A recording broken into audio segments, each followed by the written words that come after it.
Alright, so our goal now is to implement a disjoint set or union find data structure that allows us to do these three operations. Right? We can create n singleton sets to start.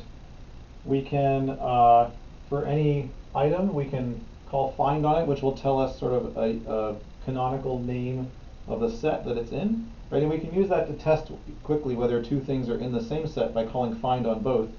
And if we get the same result back, then they're in the same set. And if we get different answers, then they're in different sets. And then finally, we can do this union thing that allows us to take, two items and then union their sets together into one.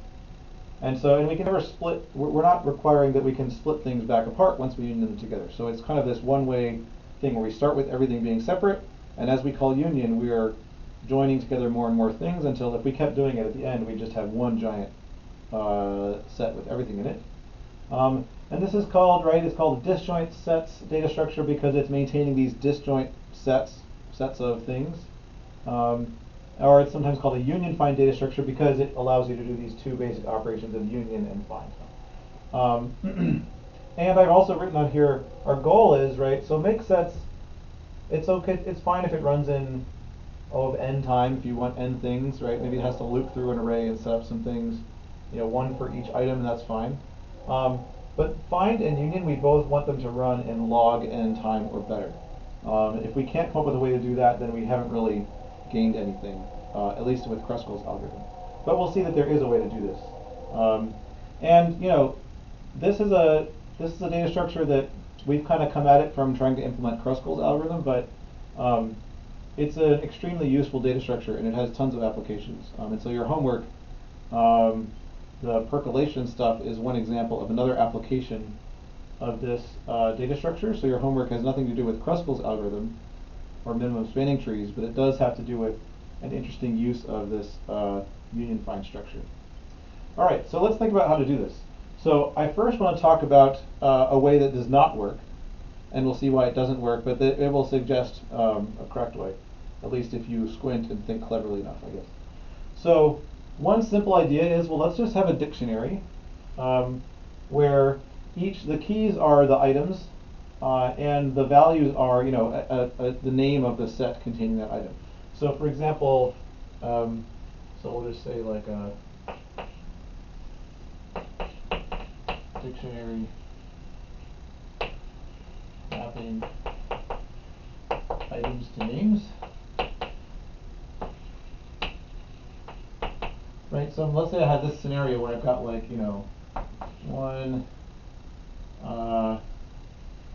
let's see, I'll use the same numbers as the example we're going to do later so that we can make a comparison. So let's say I've got, 0, 1, 5, 7, 3, and 8 are all in one set, and then 2 and 4 are in another set, and then 6 is in a set by itself. And what this would look like is I've got my dictionary, saying okay, 0, 1, 2, 3, 4, 5, 6, 7, 8, and then maybe I'm just going to label this. I don't know. Maybe I'm going to label this set 3. I'll give it the name 3. Maybe I'll label this one, and typically I will choose as my label. Well, no, just to make it a little bit clearer. For now, we'll just call this A. We'll call this B. And we'll call this C. But we could also choose to use one of the things in the set as the label. But so I'm just going to say, all right, the dictionary says 0 is in A, 1 is in A, 2 is in B, 3 is in A, 4 is in B, 5 is in A, 6 is in C by itself, 7 and 8 are both in A. Okay, so this would be my dictionary. Let's think about these operations and how fast we could implement them. So make sets, that's actually pretty easy. We need to set things up so that every item is in its own unique singleton set. But that's fine. We make this dictionary and we just loop through all the items, and for each one we just assign it a unique name. So we'd say 0 is A, 1 is B, 2 is C, or we could just say 0 is 0, 1 is 1, 2 is 2. It doesn't really matter what these names are as long as they are all unique. So that would be fine. Find, so if I'm given one of these items and I want to figure out which set it's in, that's super easy, right? And we can do this in constant time, assuming we're using some kind of hash table or something. Or we don't even need a hash table. I mean, as long as we're using 0 through n minus 1 as our items, then we can just literally have an array. And we just look up by index, right? If I want to know which set 4 is in, I just look up 4 here and I say, oh, it's in B. Done. So we can do that in constant time, but union is the problem, right? So let's say I want to union these. I say, the set containing 2 and the set containing 7. I want to union them together. And we look up 2 is in B, 7 is in A. Okay, so they're not in the same set, so I need to actually do some work. The problem is, right, how do I do that? Now in this case, probably the right idea is to relabel all the things in B, because it's smaller. But like in general, these could be large, right? These could be, maybe I have like a whole bunch of things in here and a whole bunch of things in here. And if I have to go through, the only thing I can do, right, I have to go through and find 2. Actually, no, it's worse. It's worse than that. It doesn't even matter which is smaller, because how do I find all the things that are in set B? The only way to do it is to actually just go through each thing and say, oh, were you in B? No, you were in A. Okay, you're in A. Oh, you were in B. We're going to change that B to an A. We have to look through every single item, and any things that we find that were in B, we could change that B to an A. But we have to actually go through and relabel every single thing that was in one of these sets. So that's not good, because that's going to take n time in the worst case, right? In the worst case, and especially the way we've implemented it, we have to actually loop through the entire thing to see which things we need to change. Even if we had some kind of way of keeping track of, maybe we had another dictionary that said, for each set label, which things are in there, then we don't have to go through the entire thing, but we still have to, these sets might be large, and we have to go through and relabel everything in that set. That could still be too big. So that is not going to work. The problem is, right, that when we union 2 sets, we have to go through and relabel every single thing in one of the 2 sets. And the idea is that we want to be a little bit lazier about doing that. We don't want to have to go through every single item and change something about it. So the idea is, can we come up with a way of kind of being lazy and saying, well, we have to change something, but we don't have to go through everything and change it all at once.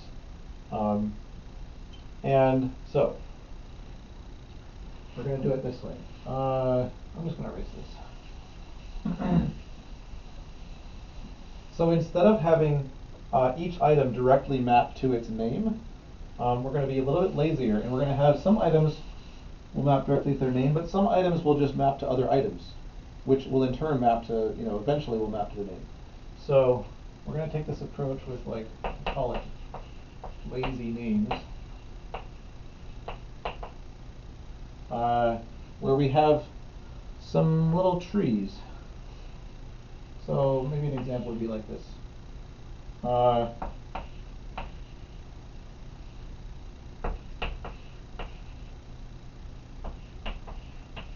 going to draw a little tree here. So this is going to represent the exact same sets as before.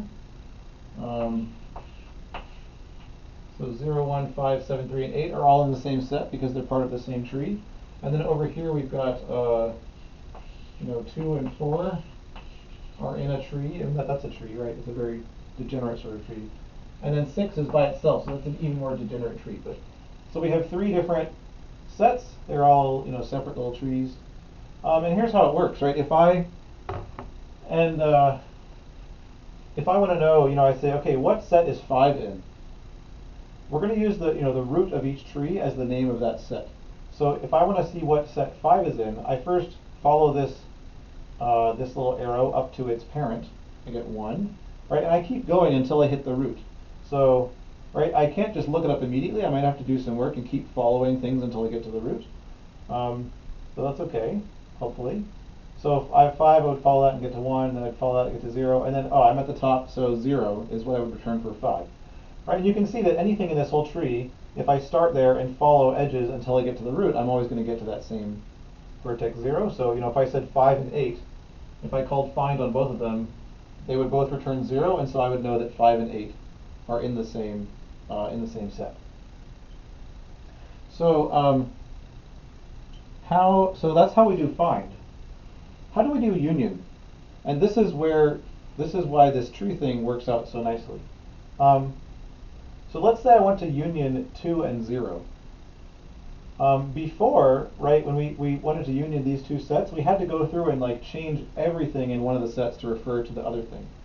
But all we have to do now, right, is like, if I just make 2 point to 0, right, I've just added that single edge, and now it's one big tree.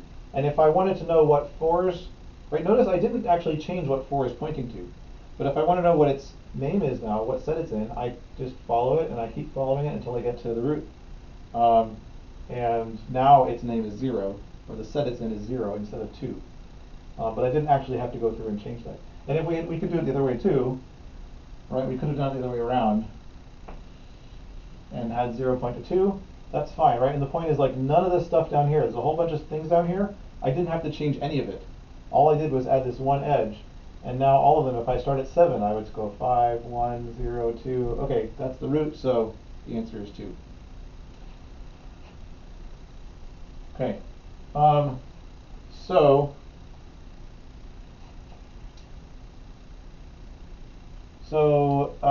And you know, in practice, like let's say I wanted to say union 7 and 4. Here's what I would do in practice. I would first call find on both of them. So find on 7 would follow it up to the root and say, okay, the root is 0. Find on 4 would follow it up to the root and say the root is 2. And now I just have to add, you know, one edge going between these to link these two trees together. So union kind of does find twice first, and then just does a constant amount of work to link the trees together. So it really all comes down to how fast we can make find work. And that really comes down to how deep do these trees get, right? Because if I have a degenerate tree that's just like a whole bunch of nodes hanging off in a chain, right, that's really bad. Because then when I call find on this thing down here, it's going to have to follow all the links all the way up. It could take up to O of n time. So the trick is, how can we make sure that the trees don't get too deep, right? So before we talk about that, let me just talk really briefly about how we actually represent these. So we're not going to really represent these as literally as trees. We think about them as trees, but we represent them the same way that we've represented other trees. So we have this parent map, and so it's going to look something like this.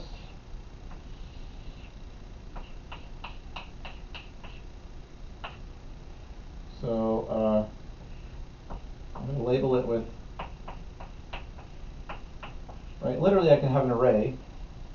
We can think of an array as a map, right? But the keys are just the indices, 0 through 8.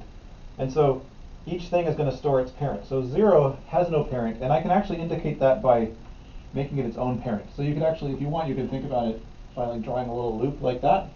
And when you get to a vertex that points to itself as its own parent, you would say, oh, that means it's the root. Or you could make it some special value like -1 or something. You could do it that way too. Just there's some way to indicate that it doesn't actually have a parent. It's kind of its own parent, or it's a root. Okay, 1's parent is 0. 2 doesn't have a parent, so we'll just put 2 in there. 3's parent is 1. 4's parent is 2. 5's parent is 1. 6 is its own root, its own parent. 7's parent is 5. And 8's parent is 1. Okay, so this is how we think of it. This is actually what we're going to store in our program in memory, right? And so if I wanted to call find on 7, I look up index 7 and I see 5. Then I look up index 5 and I see 1. Then I look up index 1, I see 0. Then I look up index 0 and I get 0 again, which means I'm done, and I return 0 as a result of find. Okay? And you know, to say if I wanted to link 2 over to 0, all I have to do is change the parent of 2 to be 0, right? I just changed that one place in the array, and now I've linked this over there, okay? Let's put that back. Okay, but the key is, right, how do we make sure that these trees don't get too deep? And actually, there's a really simple trick, and maybe you might have even already thought of it in some way when I said, oh, I could link this way, or I could link this way. And the question is, if I want to link together 0 and 2, which way is better? Should I link 2 to have 0 as its parent, or should I link 0 to have 2 as its parent, and why? Maybe you can pause the video here and think about that question. Which way should I go? Which way would be better? Should I make 2 point to 0 or 0 point to 2? Okay, so hopefully you had a chance to think about that. The answer is I ought to make 2 point to 0 because this tree is smaller, right? And if I make 2 point to 0, like all these things don't get any deeper, right? Their root is still at the same place. But if I make this point to this, right, then I've got this bigger tree that's now deeper down, and so I have more things that are getting deeper in the tree, and I don't want to do that. So a simple way to think of it is I'm always going to make the smaller tree a child of the bigger tree. And if I do that, we can prove that they will not get too deep. And so, okay, but how do we do that? How do we know how big it is? We're going to have to keep track of it. So we're going to also keep track of a size. So we're actually going to have two arrays. 1, 2, 3, 4, 5, 6, 7, 8. 0, 1, 2, 3, 4, 5, 6, 7, 8. And so in this scenario, so it's actually only important to keep track of the size of these root nodes. I don't actually care at this point what's stored as the size of anything else because I'm never going to look at them. I'm only going to ever look at the sizes. If I want to combine 2 and 0, I look at the size of 2 and I look at the size of 0 and I see which is bigger and smaller, and then I link them one way or the other depending on that.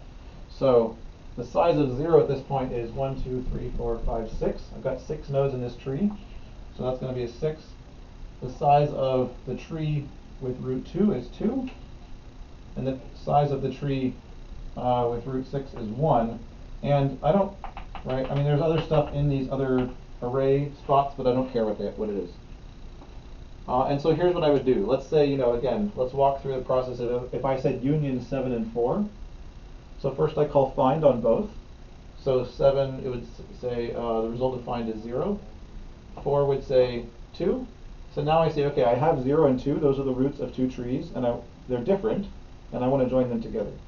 Of course, if I said to union 7 and 8, I would call find on both, and I would get 0 from both, and I would say, oh, they're already together in the same set, so we don't have to do anything.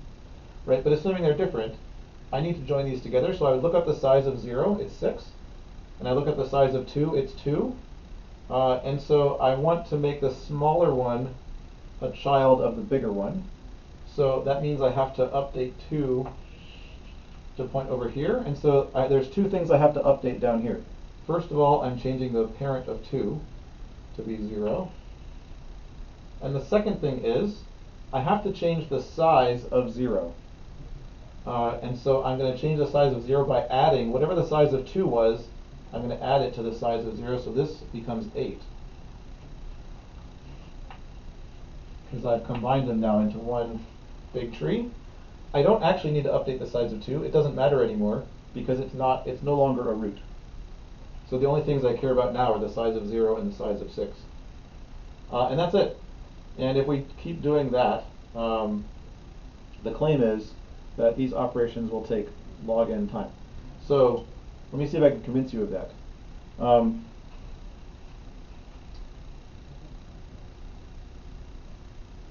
I will just kind of talk through it. I'm not going to write it up on the board. If you want a nicely written out version, you can look at the PDF of the lecture notes. But here's the argument. So what is the depth of if we think about, right, we started with all the nodes all separate, so each tree is like one little node by itself. The only way we get a tree like this is by doing union, right? Every time we union, we're making something the child of something else. So let's look at this node here, 7, right? So what is its depth? In this case, the depth is 1, 2, 3, right? And that is exactly the same number of times as the name of the set that contains 7 has changed. Right? So when it started out, if you had called find on 7, it would have said 7. But at some point, 7 got made the child of 5, perhaps, right? And now suddenly find says, oh, the name of the set containing 7 is 5. And then at some point after that, 5 became made the child of 1, right? And now find of 7 would return 1. And then sometime after that, again, 1 was made the child of 0, and find of 7 would say 0. So, and that's the only way that something can become the child of something else, is if they were both roots and one got linked to the other. Okay?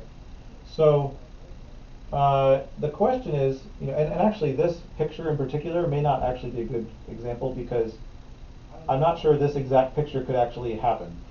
It might be that this is actually too deep and this wouldn't actually happen. The point is, right, when can something's set change names? So if I've got,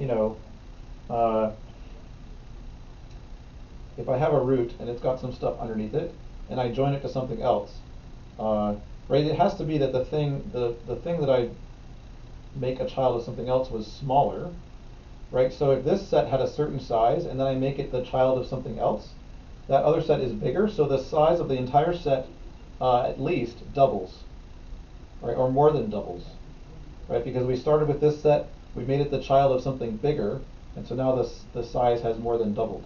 And so every time that something gets made the child of something else, the size at least doubles. So if we start out with something of size 1, right, we make it the child of something, it means the whole thing is going to have size at least 2. We make that the child of something else, that means the whole thing has to have size at least 4. Right? If we make it the child of something else, the whole thing has to have size at least 8. And so actually, 1, 2, 3, 4, 5, 6. This couldn't actually happen.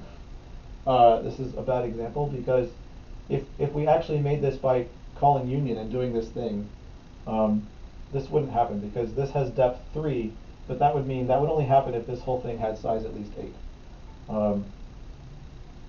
Anyway, the point is, right, we only have n things, and if the size of each set is going to double every time it gets one deeper, then the deepest it could possibly get is log of n, log base 2 of n, because every time you go up a level, you're multiplying the size by 2 until you get up to n.